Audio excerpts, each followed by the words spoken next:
Picture this. You're a star athlete, fresh out of college, and just drafted by an NFL team. It's the late 1960s, and you're ready to take on the world. Hit the field and start building your football legacy. But then a letter arrives that turns your world upside down. Not only has the NFL drafted you, but so has the U.S. Army. In an instant, your dreams are put on hold, and you're shipped halfway across the world to Vietnam. But this isn't the end of our story. Nah, only the beginning. Oh my God. Enter Robert Patrick Bleier, or as the world knows him, Rocky.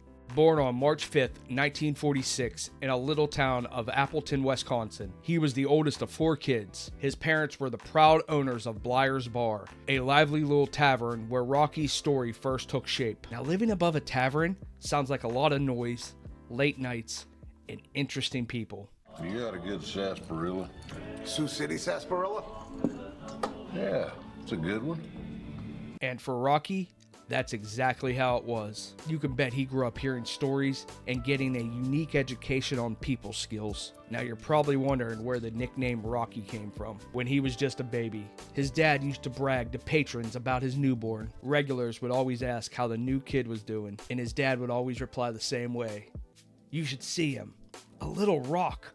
All these muscles just sitting in his crib. And like that, the name Rocky stuck.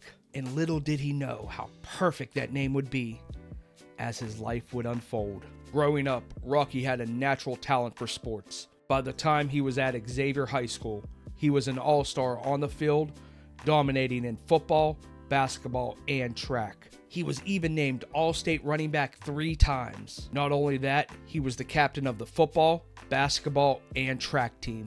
This guy was a born leader and a powerhouse athlete. And after that, he took his talents to South Bend, Indiana, home of the Fighting Irish at Notre Dame.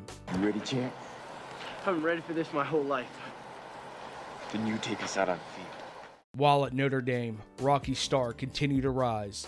In 1966, he helped his team to the national championship, and by his senior year in '67, he was the team captain, and his NFL dreams came true in 1968.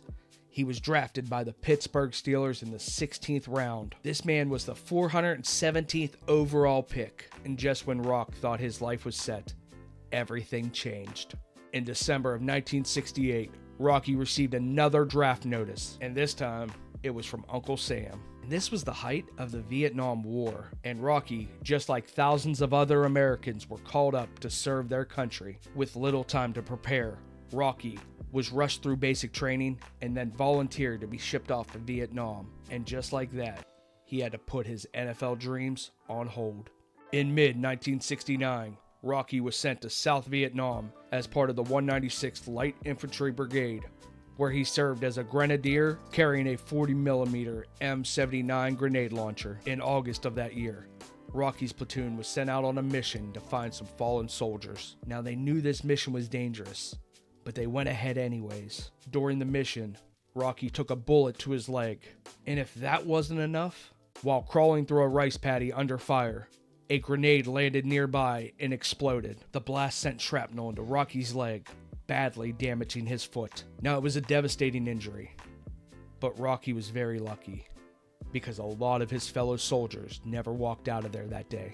After hours of pain and a 9-hour journey through the jungle, Rocky was airlifted to a hospital in Tokyo, and the doctors had to deliver some tough news. He had suffered severe nerve damage, broken bones, and a severe infection had set in. They told him it'd be a miracle if he'd ever walk again, let alone play football. And for any other person, this might be the end of our story. But Rocky, he was made of that secret stuff. Great speech and all, Doc. You had him riveted. But didn't you forget something? What? Your secret stuff.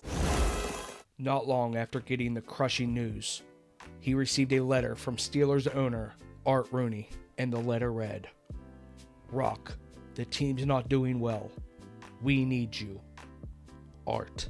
And to Rocky, this postcard meant everything. He later said about the letter, "When someone takes the time to send you a postcard, something they didn't have to do, you have a special place for those kinds of people." And this small gesture reignited Rocky's fire.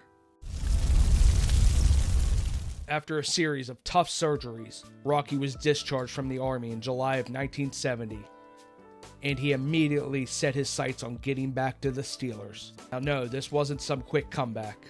When he returned, he was limping, barely able to walk, and in severe pain, weighing only 180 pounds. But Rocky wasn't giving up. In 1971, he made it back onto the field, playing special teams. He kept working, kept grinding, even though he was waived twice over the next few seasons. Each time, he came back stronger and more determined than ever. And in 1974, after years of hard work and intense training, Rocky returned to camp a solid 212 pounds and finally earned a spot in the Steelers lineup. He joined forces with Franco Harris, and together the duo was a powerhouse. In 1976, both Rocky and Franco rushed for over 1,000 yards, making the Steelers duo only the second NFL team to do so in history. And Rocky's perseverance? Well, that was paying off in more ways than one. Rocky played a crucial role in 4 Super Bowl victories for the Steelers, especially Super Bowl 13. He caught a touchdown pass from Terry Bradshaw to give Pittsburgh a lead they would never give up. And to cap it all off, he recovered Dallas's onside kick in the remaining few seconds to clinch a Super Bowl victory. By the time Rocky retired in 1980, he had racked up over 3,800 rushing yards, 136 receptions, and almost 1,300 receiving yards. When he retired, he was ranked 4th on the Steelers' all-time rushing leaders. And this was a remarkable achievement for someone who was told they would never walk again. But Rocky's story didn't end with his football career. He went on to write a book called Fighting Back, the Rocky Bleier story, sharing his journey from the battlefield of Vietnam to Super Bowl victory. The book even inspired a movie in the 1980s. And back home at Xavier High School, well, they only renamed their field to Rocky Bleier Field and retiring his high school number 23 as a tribute to one of their own. Now, Rocky's story is more than just a football tale.